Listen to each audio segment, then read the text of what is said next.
Ya, oke. Assalamualaikum warahmatullahi wabarakatuh. Waalaikumsalam warahmatullahi wabarakatuh.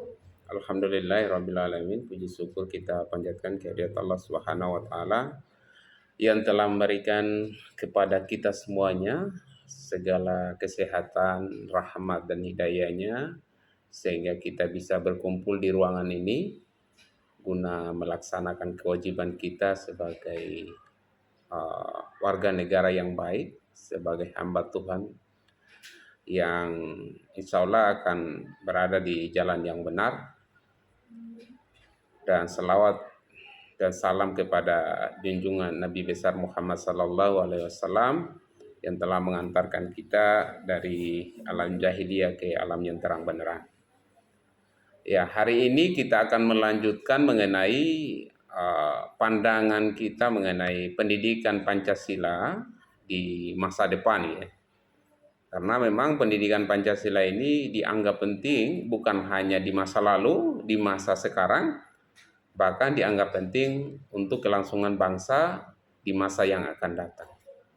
Seperti yang diungkapkan oleh Rianto, bahwa pendidikan Pancasila di perguruan tinggi itu adalah suatu keniscayaan yang tidak bisa lagi kita mengelak atau tidak bisa lagi kita menghindar, bahwa sebagai warga negara kita mempunyai konsekuensi moral bahwa kitalah yang menjaga nilai-nilai Pancasila itu. Siapa lagi, bukan bangsa negara lain, tetapi anak putra putri yang ada di Indonesia yang menjaga nilai-nilai Pancasila itu agar tetap ada di dalam hati. Jadi Pancasila itu sebenarnya memang adalah, ada yang mengatakan sebagai falsafah, ada yang mengatakan sebagai dasar negara, dan ada pula yang mengatakan sebagai ideologi dari negara kita. Ada juga yang menyatakan bahwa Pancasila itu sebagai nilai moral. Ya, nilai moralnya seperti apa? Nilai moralnya bisa kita lihat dari sila-sila yang ada gitu ya. Sila ketuhanan, sila kemanusiaan, sila persatuan, musyawarah, dan keadilan. 5 sila itu yang nantinya akan menjadi, atau 5 nilai itu yang akan menjadi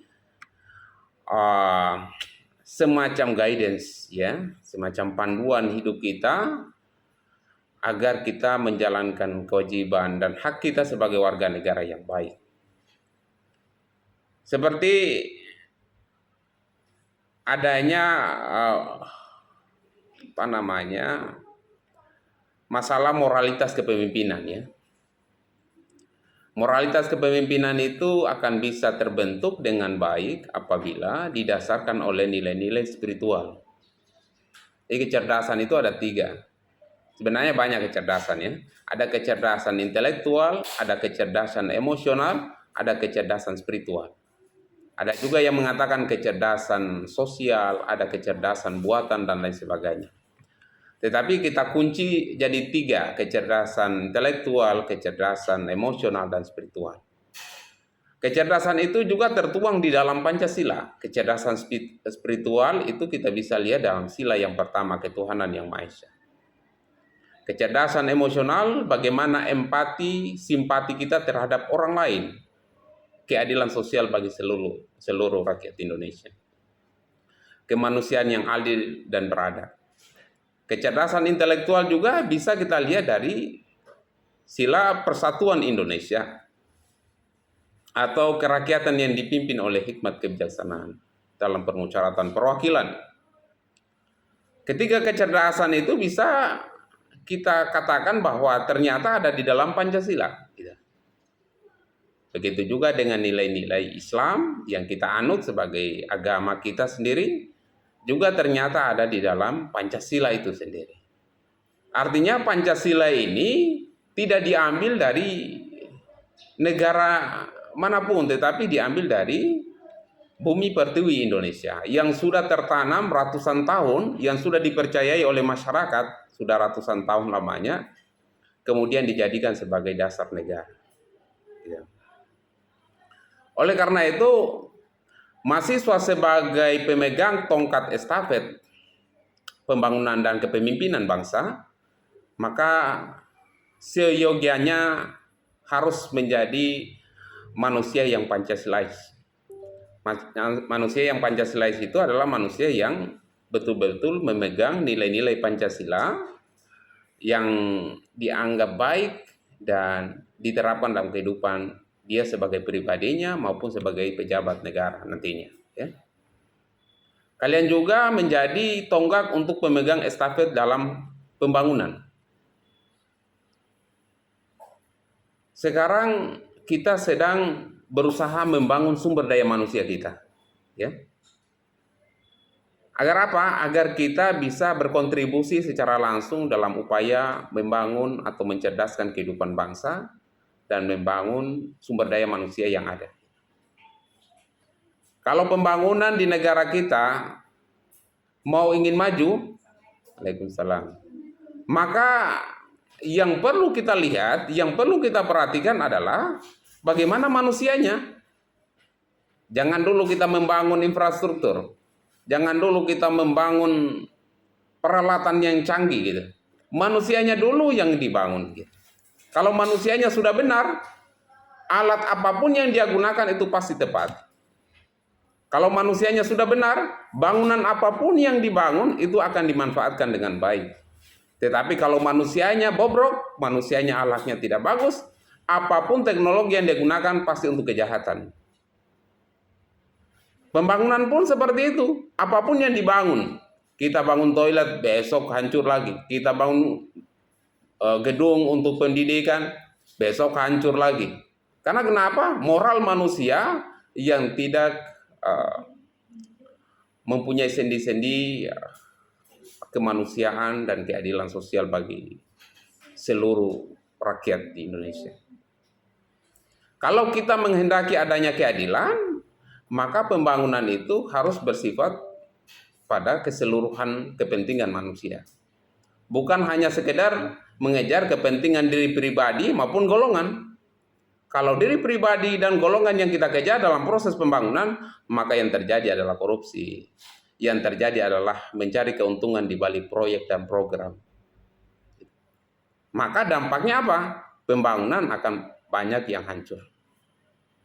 Kita lihat saja jalan-jalan raya gitu, yang anggarannya 1 miliar, atau 2 miliar, atau 3 miliar misalnya. Tetapi karena dikorupsi, menjadi mungkin hanya 50% saja yang terimplementasi.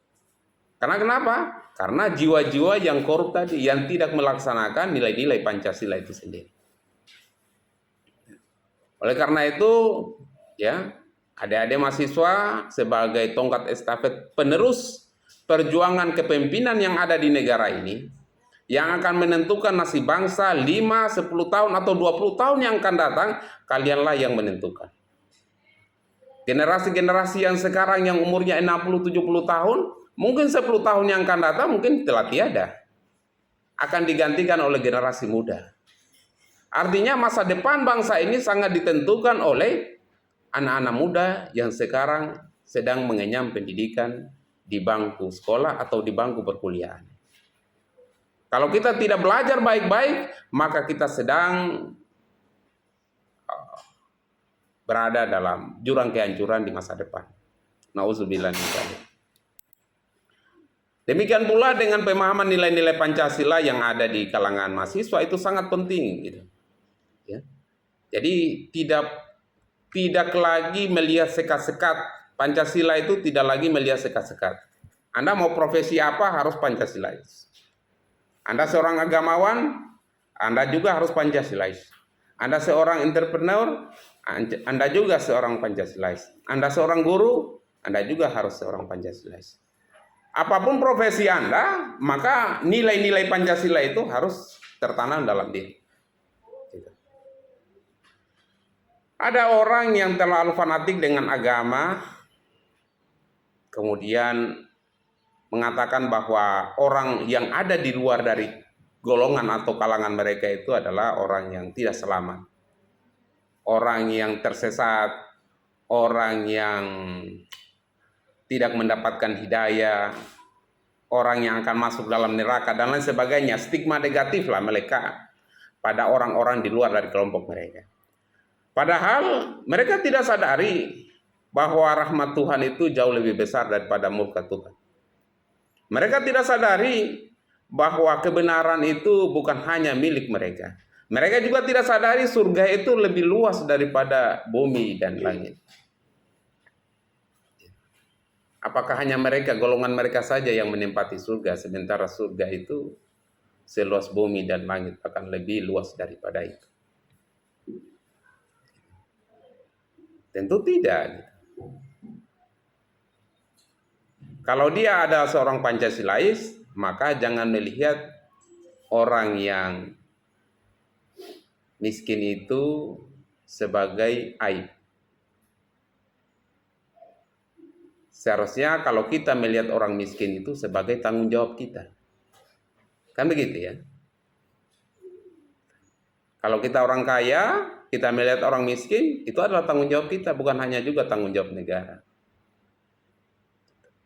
Anak-anak yang setiap hari kita lihat ya, yang di Simpangan 4, kadangkala ya rasa kasihan juga ya, sering kasihan karena mereka dari kecilnya sudah dipaksa mencari uang dengan berbagai macam cara, kadangkala menjadi badut atau kadangkala mengemis langsung. Satu sisi kita rasa prihatin sekali kondisi bangsa kita. Tetapi di sisi lain sebenarnya agama atau aturan negara itu sebenarnya tidak dibolehkan. Karena itu namanya mengeksploitasi anak kecil. Anak kecil tidak boleh bekerja. Mereka di usia yang anak kecil itu, di usia anak SD, itu adalah waktunya untuk bermain dan belajar. Bukan waktunya untuk disiksa. Tetapi kondisi keluarga yang mengharuskan mereka sendiri harus banting tulang, menjadi tulang punggung bagi keluarganya juga. Dan itu banyak di kota-kota besar. Sangat miris sekali. Kalau di negara-negara maju mungkin itu sudah ditangkap untuk direhabilitasi, dimasukkan di panti asuhan atau di lembaga-lembaga sejenisnya. Untuk dipelihara, diberdayakan, dan diberikan pelatihan. Ya. Tetapi di negara kita, ya hanya meminta belas kasihan bagi warga-warga yang ada di sekitar. Kalaupun mereka melakukan kejahatan, ya bisa diproses lewat hukum. Tetapi seharusnya orang terlantar, anak miskin, itu dipelihara oleh negara. Dalam artian harusnya dijaga, dalam artian dikasih rezeki, dikasih makan, disejahterakan oleh negara. Ya. Sebenarnya bunyi pasal bahwa orang miskin anak terlantar itu dipelihara oleh negara, pada dasarnya saya juga kurang sepakat bunyi pasal seperti itu. Seharusnya jangan dipelihara, tetapi dituntaskan oleh negara. Kalau dipelihara berarti negara sedang memelihara kemiskinan, gitu. Negara sedang memelihara gelandangan, gitu. Tetapi harusnya dituntaskan. Orang miskin, anak terlantar dituntaskan oleh negara. Sebagai kewajiban utama bagi negara dalam menjaga dan merawat harkat dan martabat manusia. Gitu. Ya sampai di situ ada yang mau bertanya?